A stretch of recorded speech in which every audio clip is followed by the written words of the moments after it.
It's one reason why we think the Forward Party is so vital, because we think there needs to be a broad, positive, unifying third party movement. But I'm for anything that enhances national security and the rule of law. And our hope is that as the Attorney General and the DOJ dig in, that the American people get a lot of the answers that many of us are eagerly anticipating. But are you saying that, I don't think you answered my question, are you saying that the Attorney General had political motivations with this search at Mar-a-Lago? I trust that all of the DOJ employees, and particularly the FBI agents, are faithful public servants discharging their duty. And it hurts us all that people are singling out individuals in the way that Donnie described. It's truly awful. Right, but going back to your tweet that you posted in response to this, you seem to be suggesting that it was okay for the former president to be bringing top secret documents to Mar-a-Lago. Is that what you're saying? No, I mean, there were a few different legal rationales that were on offer, and the initial reporting talked about the classified documents in a particular way, and then the AG came out with another statement, and then the Espionage Act was invoked. So there have been different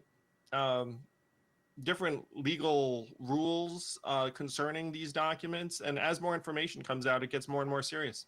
Right, and Donnie was just laying out some of the shifting explanations for why Trump had these documents at Mar-a-Lago. We can put that graphic up on screen again. They're talking about everything from, well, you know, the documents were declassified in advance. That today Trump is saying, well, they fall under attorney-client privilege.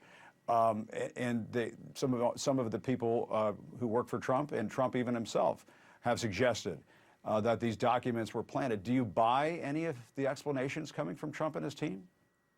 No, I mean, the hodgepodge of explanations, I mean, it tells you a lot, because a lot of them are internally inconsistent. But the tough reality we're in, Jim, which you and I both know, is that there are now maybe 100 or 1,000 different versions of reality that are being accepted by Americans of different ideological backgrounds, and it's going to be very, very difficult. Yeah, but forgive me for trying to pin you down here, Andrew. I'm just trying to. Oh, please. Are you okay with Trump taking top secret documents to Mar-a-Lago?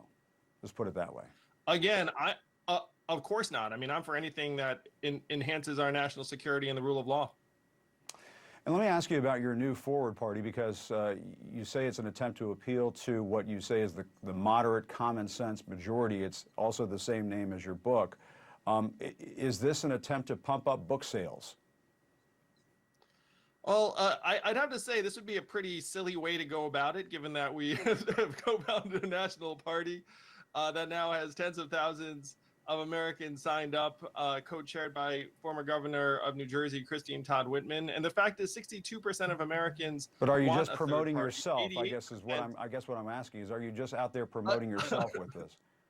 Again, Jim, there are, as you can easily imagine, there are hundreds of better ways to go about promoting a book than starting a political party to do so. I mean, I'm building this party because 62% of Americans want it. We're more polarized than ever.